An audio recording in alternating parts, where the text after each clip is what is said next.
नमस्कार दोस्तों, फिर से एक नए वीडियो में आपका स्वागत है। जैसे कि आप लोगों को पता ही होगा कि बिहार विधानसभा सचिवालय में 4 अलग-अलग पदों पर वैकेंसी आई हुई है। जैसे कि इसमें आप देख सकते हैं डाटा एंट्री का जो पोस्ट है, उसके बाद सिक्योरिटी गार्ड का है, उसके बाद ड्राइवर का है, उसके बाद ऑफिस अटेंडेंट का पोस्ट है। अगर आप इसको फॉर्म भरना चाहते हैं तो आपको इसमें 4 अलग-अलग पोस्ट दिए गए हैं। चारों में अगर आपको फॉर्म भरना है तो आपको 4 बार रजिस्ट्रेशन करना होगा और चारों में अलग-अलग रजिस्ट्रेशन करना होगा। उसके बाद बारी-बारी से आपको फॉर्म भरना है और बारी-बारी से पेमेंट करके आप चारों का फॉर्म भर सकते हैं। अगर आप चारों में एलिजिबल हैं तो आप चारों का फॉर्म भर सकते हैं। यदि आप किसी 2 या 1 में एलिजिबल हैं तो आप किसी 2 या 1 में फॉर्म भर सकते हैं। तो चलिए मैं आप लोगों को आज ऑनलाइन लाइव फॉर्म फिल करके आप लोगों को मैं आज बताने वाला हूँ। जैसा कि आप यहाँ देख सकते हैं कि हम जो है ऑफिस अटेंडेंट का यहाँ फॉर्म ऑनलाइन करने वाले हैं। तो तो दोस्तों सबसे पहले आपको बिहार विधानसभा का ऑफिशियल वेबसाइट पर आ जाना है। गूगल क्रोम में आने के बाद यहाँ आपको टाइप करना है बिहार विधानसभा। जैसे आप यहाँ टाइप कीजिएगा तो आपके सामने एक नया पेज ओपन होकर आ जाएगा। जैसे ही ओपन होगा आपको यहाँ दिख रहा होगा बिहार विधानसभा, इस पे आपको क्लिक करना है। जैसे आप क्लिक करेंगे आप बिहार विधानसभा के ऑफिशियल वेबसाइट पर आपको यहाँ आ जाना है। जैसे आप यहाँ पर आएँगे तो आपको यहाँ देखने को मिलेगा जो वैकेंसी आई हुई है 4 अलग-अलग पोस्ट पर, यहाँ उसका नोटिफ़िकेशन आप लोगों को दिख रहा होगा। वहाँ इस नोटिफ़िकेशन पे यहाँ देख सकते हैं कि यहाँ जो नोटिफ़िकेशन आपको दिख रहा है रेड कलर में, यहाँ आपको सिंपली क्लिक कर देना है। जैसे आप क्लिक करेंगे, ओपन होने के बाद आपको 4 अलग-अलग पोस्ट में वैकेंसी आई हुई है, 4 अलग-अलग पोस्ट पर आपको यहाँ सामने देखने को मिलेगा। जैसे कि हमको ऑफ़िस अटेंडेंट का ऑनलाइन फ़ॉर्म करना है, तो उसको आपको यहाँ अप्लाई ऑनलाइन पे आपको यहाँ पर क्लिक कर देना है। जैसे अप्लाई ऑनलाइन पे आप क्लिक करेंगे, क्लिक करने के बाद आपको यहाँ सबसे पहले रजिस्ट्रेशन करना है। अगर आप पहले से रजिस्ट्रेशन कर चुके हैं, तो आपको सिंपली यहाँ पर आईडी या फिर मोबाइल नंबर और पासवर्ड डाल के आपको लॉगिन कर लेना है। लॉगिन करने के बाद अगर आप न्यू इस वेबसाइट पे आए हैं या फिर नया रजिस्ट्रेशन करना चाहते हैं, तो आपको यहाँ पर जो आपको दिख रहा होगा, इस पे आपको सिंपली न्यू रजिस्ट्रेशन पर क्लिक करना है। आप क्लिक करेंगे तो आपके सामने एक नया पेज ओपन होगा, वहाँ आपको सारा डिटेल्स डालना है। जैसे कि यहाँ आप देख सकते हैं, सबसे पहले आपको यहाँ पर नाम डालना है। नाम डालने के बाद फिर से आपको यहाँ पर नाम डालना है, नाम डालने के बाद ईमेल एड्रेस डालना है, ईमेल एड्रेस डालने के बाद आपको यहाँ पर जेंडर पे क्लिक करके अपना जेंडर चूज़ कर लेना है। दोस्तों जेंडर सेलेक्ट करने के बाद आप अपना यहाँ पर क्वालिफ़िकेशन, आपका क्या क्वालिफ़िकेशन है, वो जो इस पोस्ट के लिए वो है मिनिमम क्वालिफ़िकेशन वो 10th पास है, उस 10th पास को आपको यहाँ पर क्लिक कर लेना है। उसके बाद यहाँ पूछ रहा है क्या आप बिहार सरकार में पहले से कर्मचारी हैं या फिर नहीं? तो आपको यहाँ यस और नो पर क्लिक, अगर आप पहले से हैं तो आपको यस पे क्लिक करना है, अगर नहीं है तो आपको सिंपली नो पर क्लिक कर देना है। उसके बाद आता है यहाँ कि क्या आप पहले से भूतपूर्व सैनिक हैं, तो आपको अगर हैं तो यहाँ पे यस पे क्लिक करना है, अगर नहीं है तो आपको नो पे सिंपली क्लिक कर लेना है। उसके बाद यहाँ आता है डिजेबिलिटी, अगर आप डिजेबल हैं, ये विकलांगता में आते हैं तो आपको यस पे क्लिक करना है, नहीं तो आपको नो पे सिंपली क्लिक कर लेना है। उसके बाद यहाँ पूछ रहा है क्या आप बिहार के मूल निवासी हैं? तो अगर हैं तो आपको यहाँ पर क्लिक कर लेना है।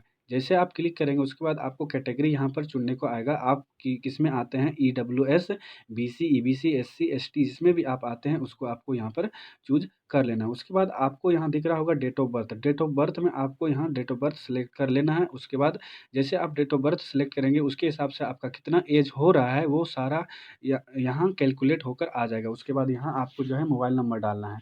मोबाइल नंबर जैसे आप डालेंगे उसके बाद सेंड ओटीपी पे आप क्लिक करेंगे तो आपके मोबाइल पे एक ओटीपी जाएगा और उस ओटीपी को फिर डालने के बाद आपको यहाँ जो रजिस्टर करने का ऑप्शन आपको दिख रहा है, यहाँ आप रजिस्टर पे क्लिक करेंगे तो ये आप रजिस्टर हो जाएँगे। तो चलिए इस सब जानकारी को हम फिल कर लेते हैं, उसके बाद आपको मैं आगे का प्रोसेस बताता हूँ। दोस्तों जैसे आप ओटीपी डालेंगे उसके बाद कन्फर्म ओटीपी पे आप क्लिक करेंगे तो आपके सामने इस तरह का पॉपअप मैसेज आ जाएगा कि आपका जो सक्सेसफुली वेरीफाइड हो चुका है, उस पे आपको ओके पर यहाँ पर क्लिक कर लेना है। रजिस्टर पे क्लिक करना है। जैसे आप रजिस्टर पे क्लिक करेंगे, एक नया पेज ओपन होगा, आपका यहाँ पर रजिस्ट्रेशन नंबर दे दिया जाएगा। उसके बाद यहाँ लॉगिन कंटिन्यू पे आपको क्लिक करना है। जैसे ही आप लॉगिन पे क्लिक कीजिएगा तो लॉगिन पे क्लिक करते ही आपके मोबाइल नंबर पर एक जो आईडी है वो भेजा गया होगा, उसके बाद पासवर्ड भी भेजा गया। उस आईडी को यहाँ लॉगिन करके पासवर्ड डाल के आपको यहाँ पर लॉगिन कर लेना है। जैसे ही आप पासवर्ड और आईडी डालेंगे, उसके बाद लॉगिन पर क्लिक करेंगे, तो आपके सामने एक नया पेज ओपन होकर आ जाएगा। यहाँ आप देख सकते हैं, यहाँ से जैसे आप क्लिक कीजिएगा तो मेक पेमेंट का ऑप्शन आएगा।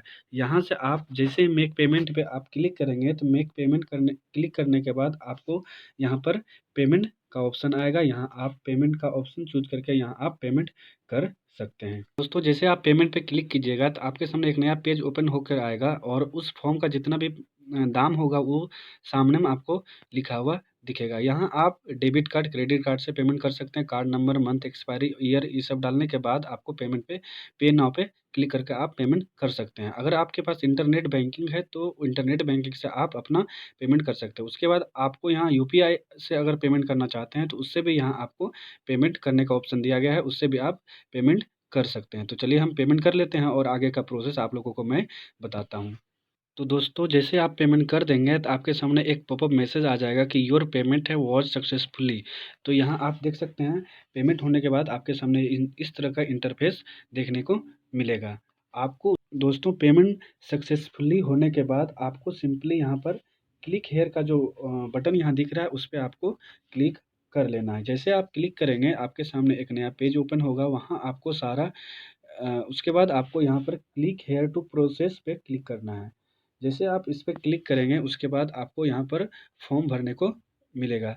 जैसे कि आप यहाँ देख सकते हैं, आपको यहाँ पर सबसे पहले नाम यहाँ डालना है, उसके बाद मदर का नाम डालना है, उसके बाद यहाँ पर आपको रिलीजन डालना है, यहाँ पर आपका मैरिटल स्टेटस डालना है, उसके बाद आपको यहाँ पर आईडी प्रूफ डालना है, उसके बाद आईडी प्रूफ का जो नंबर है, जैसे कि आप देख सकते हैं, मान लीजिए कि इस पे आप क्लिक करते हैं तो बहुत सारा आईडी प्रूफ यहाँ आ जाता है, Aadhaar card, voter card, PAN card, उसके बाद ड्राइविंग लाइसेंस, पासपोर्ट और अदर गवर्नमेंट आईडी। जैसे आप इस पे क्लिक करेंगे, जैसे कि आधार कार्ड चूज़ करते हैं तो यहाँ आपको आधार कार्ड नंबर डालना है। जैसे आप उसके बाद आपको यहाँ दोस्तों आपको यहाँ पर आइडेंटिफिकेशन मार्क डालना है। आपके फेस में कहीं कटा या फिर उँगली में कटा-वटा कहीं होगा तो वो आप यहाँ पर डाल सकते हैं। उसके बाद आपको यहाँ पूछ रहा है, क्या आप बिहार राज्य के स्वतंत्रता सेनानी के पोते-पोती एवं नाती-नातिन हैं? अगर आप हैं तो आपको सिंपली यस पे, और या अगर नहीं है तो आप आपको नो पर क्लिक कर लेना है। उसके बाद आपको क्वालिफ़िकेशन डिटेल पे आना है। क्वालिफ़िकेशन डिटेल में आपको सबसे पहले यहाँ पर स्कूल का नेम डालना है। जो आपको 10वीं जहाँ से आप पास किए हैं उस स्कूल का नाम डालना है। उसके बाद कौन-सा बोर्ड था वो आपको यहाँ डालना है। उसके बाद आपको यहाँ पर रोल नंबर डालना है। उसके बाद किस वर्ष आप पास किए हैं वो यहाँ पर डालना है। उसके बाद कितना परसेंटेज आप एग्रीगेट किए हैं वो आपको यहाँ पर डालना है।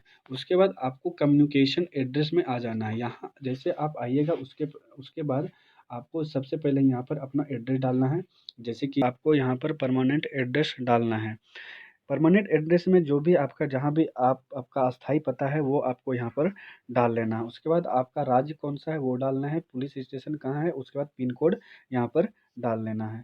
उसके बाद यहाँ आपको यहाँ बोल रहा है कि अगर आप कॉरेस्पॉन्डेंस एड्रेस यानी कि पत्राचार का एड्रेस और सेम और परमानेंट एड्रेस दोनों अगर सेम है तो इस बॉक्स में आपको सिंपली टिक कर लेना है। जैसे आप टिक करेंगे आपके सामने एक पॉपअप मैसेज आएगा। उसके बाद जो ऊपर में आप फिल किए रहेंगे यानी कॉरेस्पॉन्डेंस एड्रेस में वही सेम आपका यहाँ पर परमानेंट एड्रेस वाला ही सेम यहाँ पर आपके सामने ओपन हो जाएगा। उसके बाद दोस्तों उसके बाद आप यहाँ देख सकते हैं, आपके सामने यहाँ पर कुछ डॉक्यूमेंट को अपलोड करना है। यहाँ सबसे पहले आप अपना फ़ोटो यहाँ पर डालेंगे। जैसे ही आप इस पे क्लिक कीजिएगा तो क्लिक करने के बाद आपके गैलरी में लेके जाएगा। वहाँ जो भी फ़ोटो होगा आपका उस फ़ोटो को सिलेक्ट करके आप यहाँ सेलेक्ट कर सकते हैं। उसके बाद आप यहाँ देख सकते हैं, आपका जो सिग्नेचर है वो सिग्नेचर अपलोड करना है। जैसे सेम आपको यहाँ पर क्लिक करना है, उसके बाद गैलरी में लेके जाएगा। वो गैलरी में जो भी आप जहाँ भी सिग्नेचर रखे होंगे वहाँ से आपको यहाँ पर अपलोड कर देना है। उसके बाद जैसे ही आप फ़ोटो और सिग्नेचर को अपलोड करेंगे, वो अपलोड करने के बाद उसके बाद यहाँ आपको अप्लाई एंड प्रोसीड पर क्लिक करना है। तो जैसे ही आप फ़ोटो एंड सिग्नेचर अपलोड कीजिएगा, उसके बाद नेक्स्ट बटन पे आप जैसे ही क्लिक कीजिएगा तो उसके सामने आपका सारा डिटेल्स आपके सामने ओपन होकर आ जाएगा। आप सारा डिटेल्स को एक बार मिला लीजिएगा। मिलाने के बाद आपको अगर लगता है कहीं गलत है तो आप बैक करके उसको एडिट कर सकते हैं। अगर सारा कुछ सब कुछ सही है तो उसके बाद आपको यहाँ पर दिख रहा होगा फाइनल सबमिट। फाइनल सबमिट पे आपको क्लिक कर देना है। जैसे ही आप फाइनल सबमिट पर क्लिक कीजिएगा, आपके सामने एक नया पॉपअप मैसेज आप यहाँ देख सकते हैं। एक नया पॉपअप मैसेज आएगा, उसके बाद आपको कन्फर्मेशन यहाँ माँगा जाएगा। जैसे ही आप ओके पर क्लिक कर देंगे तो आपका ये जो फॉर्म है वो फाइनली यहाँ सबमिट हो जाएगा। यहाँ आप देख सकते हैं यू हैव सक्सेसफुली अप्लाइड, आप इस फॉर्म के लिए अप्लाई कर चुके हैं। उसके बाद आपको यहाँ पर दिख रहा होगा एक ऑप्शन एक्नॉलेजमेंट स्लिप, जैसे ही आप इस पे क्लिक कीजिएगा तो आपका जो फॉर्म है वो प्रिंट या आप पीडीएफ के फॉर्म में आप रख सकते हैं या फिर आप प्रिंट करवा सकते हैं।